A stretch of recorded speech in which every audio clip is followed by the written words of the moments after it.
Are you the sound effects kind of athlete? For example, you're running through the agility ladder and you're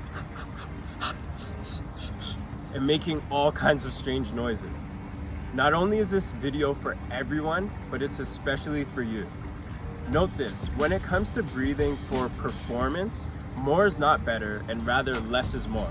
And if you've ever experienced the state of flow, then you may know what it's like to have this almost effortless movement that brings a sense of calm and your breathing is somewhat subtle.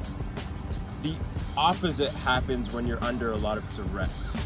When you're in dire straits, bouncing all over the pitch or the court, you're technically in what's called fight or flight. With this response, you most likely feel pressure and anxiety. Have you ever been in a game situation where nothing seems to be clicking for you? So you try to do too much, and all of that stress causes you to make more mistakes? No offense, but you're probably a mouth breather. Remember Stranger Things?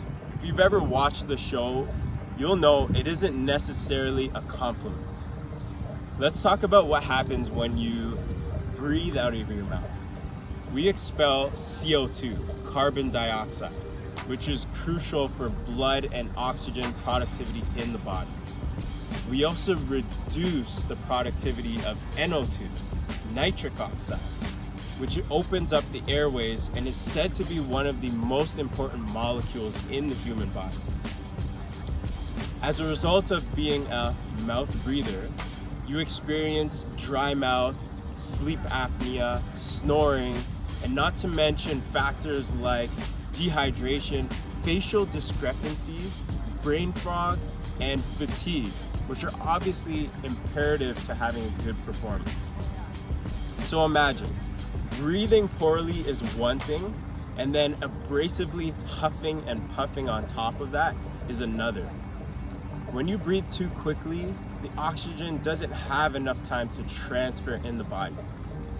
If you want to be an elite athlete, you must harness this. I hate to call it a skill, but you gotta be an efficient breather. And that starts with the deliberate practice of slowing your breath down by either working on your energy systems, monitoring your resting, active, and maximum heart rate, and most importantly, through training nasal diaphragmatic breathing. For example, in sports, we love the idea of aerodynamics, breaking the barriers of air. Why they make shoes the name of mercurial vapor or the zoo, so we can be faster, right? And oxygen actually moves faster through the nostrils because they're essentially wind tunnels that separate the good air from the bad. The magic happens when we practice nasal breathing into your diaphragm. And if you're not too competent on the difference, then let's try this together. Take one hand and put it on your chest and the other on your belly. Take a breath through your nose. Now take a gasping breath through your mouth. Did you feel your chest expand and not so much your diaphragm? Well, essentially, we want to incorporate all three: the belly, the chest, and the diaphragm. On the inhale, starting from the bottom to the top, and on an exhale, from the top to the bottom. And this is just the basics. But as an athlete, you bleed the basics.